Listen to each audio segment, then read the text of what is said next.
You want me to put that on my Tudor?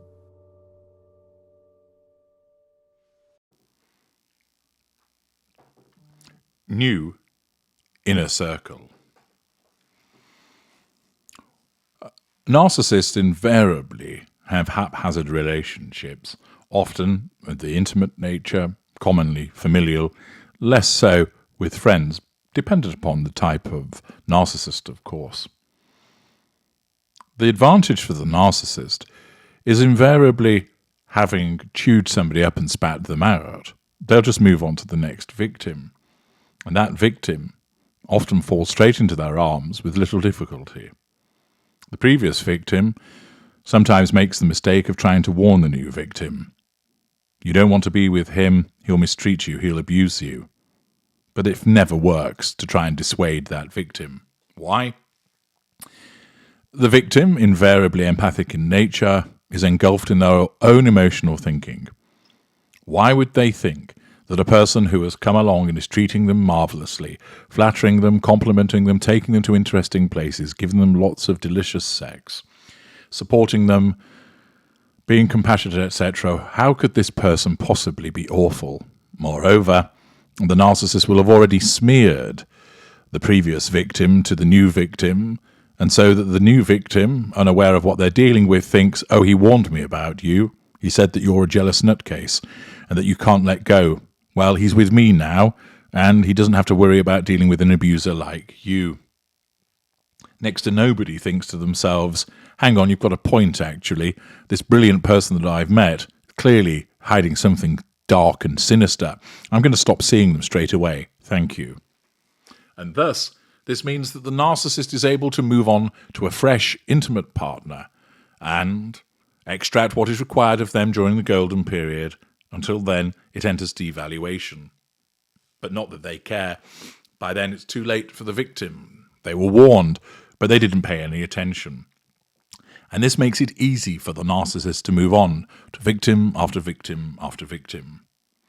Even in some rare instances of exposure of the narcissist, perhaps in a small community, so that people know this person has a reputation for being like a dog with six dicks, for being an abuser, for being an arsehole, not necessarily that they are a narcissist, and thus so the community largely keeps away from them, the narcissist can then just go and move to another community, move to a different town, a different state, perhaps even a different country, and there, unknown, they can start all over again.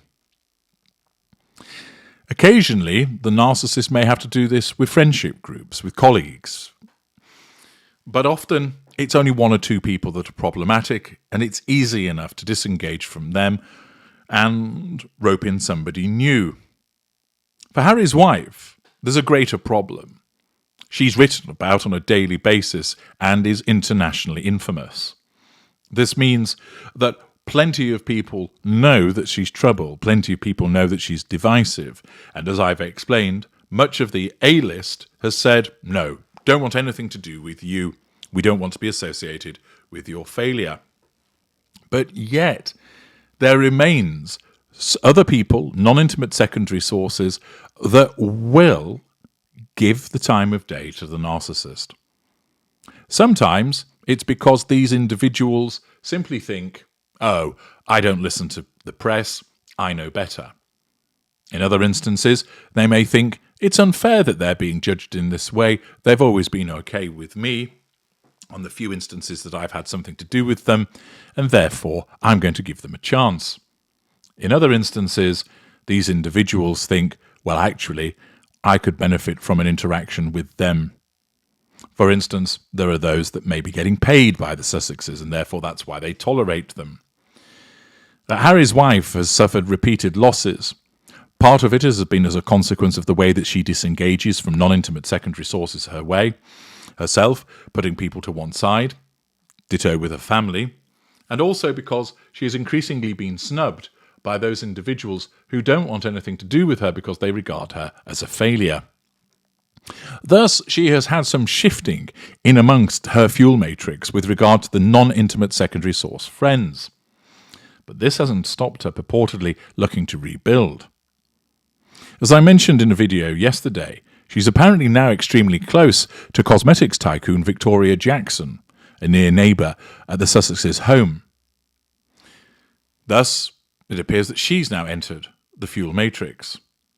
There's also the further member, described as hairdresser Amanda Leone, whose salon in a shopping mall in Montecito is patronised by another Harry's wife buddy, television personality Ellen DeGeneres. Although, as I've pointed out, she's clearly not a buddy. She simply took the piss out of Harry's wife, the Duchess of Squat.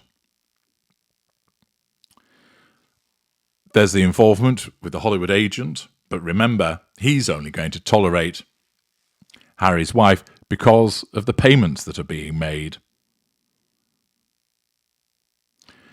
It also talks that feminist icon Gloria Steinem is a core member of Harry's wife's new support group. They talk regularly, said a friend of Steinem's. Steinem presented an award to Harry's wife in New York in May, an event overshadowed by the Duchess's spokesperson claiming a near-fatal paparazzi car chase unfolded as the Sussexes and Harry's wife's mother attempted to leave. A loyal ally in what one Hollywood executive called Harry's wife's Montecito mafia is photographer Meason Harriman. Other constants are Sarah Rafferty and Abigail Spencer, her co-stars from legal drama TV series Suits. Hardly heavyweights, but there we are. Designer Misha Nunu, photographed holidaying with Harry's wife on the Duchess's now defunct blog The Tig, remains close, as does Lindsay Roth, a writer Harry's wife first met while a student at Northwestern University in Chicago. Of course, Oprah Winfrey and Gayle King are tight with Harry's wife, the Montecito source said, which of course is a contradiction with regard to it being stated that Oprah Winfrey has distanced herself from her. It's been rumoured that King hopes to do a big TV interview with the Duchess, but many friends from around the time of her Windsor Chapel wedding, including the Clooneys, are no longer believed to be in Harry's wife's social circle. George Clooney was once asked how he knew Harry's wife. He replied, "I don't." While Harry's wife was reported close to Clooney and his lawyer wife Amal, visiting their homes in Los Angeles and Oxfordshire, they are no longer bosom buddies. The Clooneys are more linked to King Charles, appearing at a Prince's Trust event in London in May. Singer Katy Perry and her fiancé actor Orlando Bloom, their neighbours in Montecito, have also reportedly drifted from Harry's wife's circle. Katy was close at one point, but she'd been travelling a lot, so it's been hard to sustain a close friendship. Another source said Katy performed at King Charles's coronation concert, so perhaps she's taken side. Harry's wife has quietly been building friendships with members of the Kennedy political dynasty, including Kerry Kennedy, daughter of Robert, who was assassinated in 1968. She praised Harry's wife for her heroic stance against structural racism in the royal family, although I wouldn't see that as a ringing endorsement coming from Kerry Kennedy. Harry's wife's political aspirations have long been fodder for the gossip mill. Sources in Washington said Harry's wife and Harry tried in vain to catch a ride home from the Queen's funeral on Air Force One.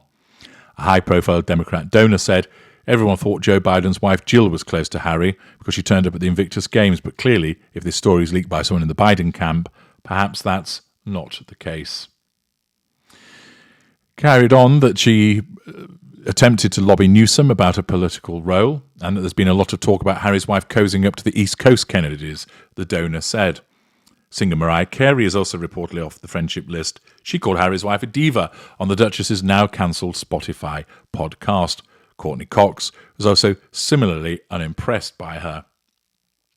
Thus, it can be seen, to the extent that this is accurate, that there are a variety of people that no longer want anything to do with her, and that she has nothing more to do with.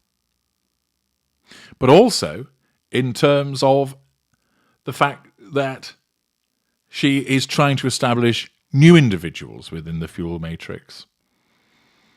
This is typical of Harry's wife, because she believes that she's so important, so grand, that she will alienate people because she deems that they're surplus to requirements, but also her own behaviour will cause people, as she has done as a consequence of being indiscreet and untrustworthy, to cause people to no longer want to have anything to do with her, thus forcing her to scrounge around, trying to find new friends. XOF News 1 below the line states, they will forever be looking for new groups of friends. They are so disliked. Poor Harry. looks so miserable. Diamond Geezer 77 reports Harry's wife will inevitably stab people in the back. Her whole life is a history of using people and then dumping them when they can't advance her anymore. Harry will be pushed aside eventually when she thinks he can't advance her any further. She wants to be Hollywood A-list and isn't prepared for anything less. Queenie Q, I don't think things are going according to Harry's wife's plans. Always observing the revolving door of friends. Harry's wife, showing the way that as a middle mid-range narcissist over-promoted into the position that she's got herself, struggles not only in terms of controlling people, but also of keeping a reasonably constant fuel matrix with regard to non-intimate secondary sources. I'm H.G. Tudor. Thank you for listening.